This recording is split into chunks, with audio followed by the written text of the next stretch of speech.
Splat the cat. Ice cream for ice cream. Based on the creation of Rob Scotton. Read by Mr. Kilby.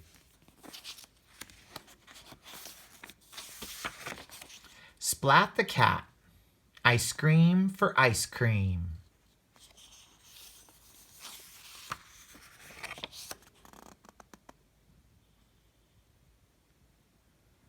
Splat the cat beamed in the back of the bus. His class was on a field trip to the ice cream factory. Ice cream factory.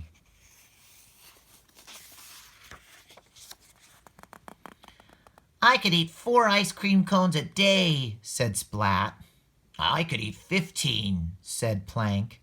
And I could eat all yours and 1,000,000 more, said Spike. Kitten licked her lips.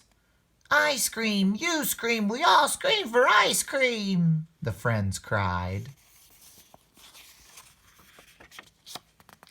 At the ice cream factory, ice cream swirled in big vats. Pipes steamed. Nozzles gleamed.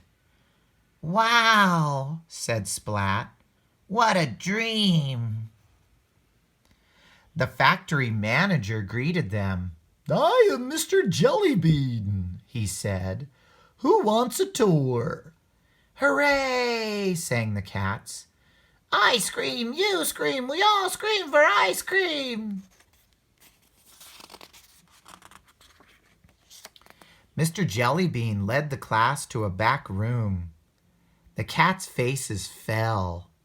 There was a chalkboard, chairs, desks, but no ice cream to be seen. Mr. Jellybean cleared his throat. First, let's talk freezers, he said. Some are big, some are small. All are extremely cold.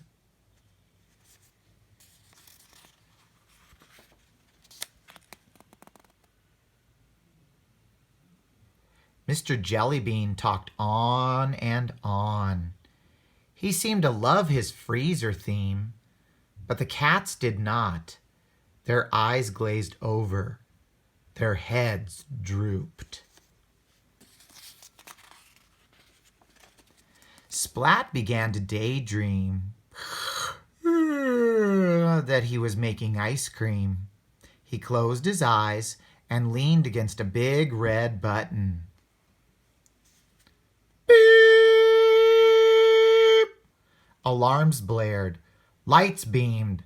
Splat jumped and screamed. Ah!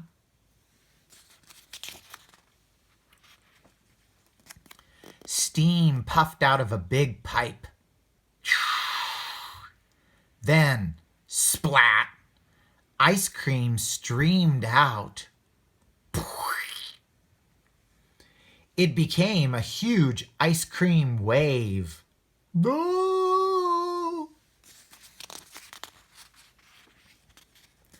That grew and grew and flooded the factory.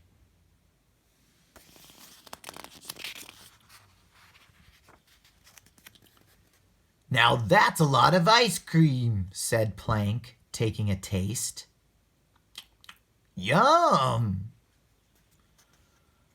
What happened? Mrs. Wimpy Dimple asked. I don't know, said Splat from under the chocolate chips.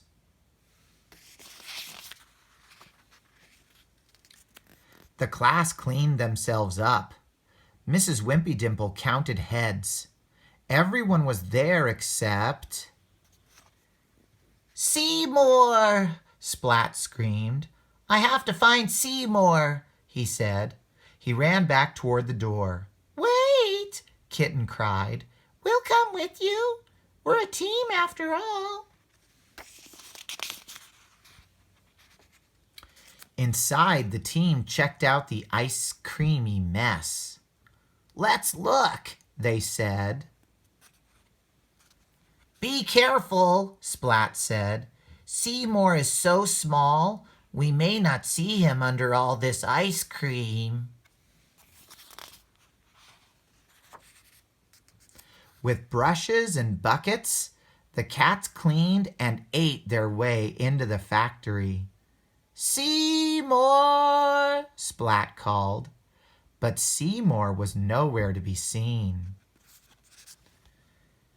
Then the team cleaned and ate their way through the next room. "Seymour!" Splat called again.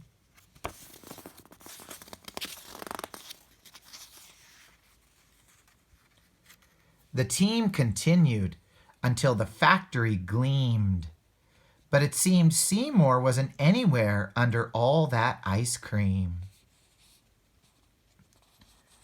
Just then, a blob of whipped cream fell onto Splat's head. Splat looked up. Splat!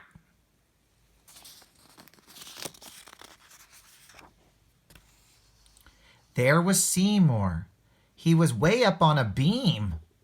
He couldn't call out. His mouth was full of ice cream. Seymour leaped into Splat's paws. Then Mr. Jellybean thanked the team. "The factory is so clean. How can I repay you? Would you like some ice cream?" The cats all groaned. No more ice cream, they said. for now, whispered Seymour.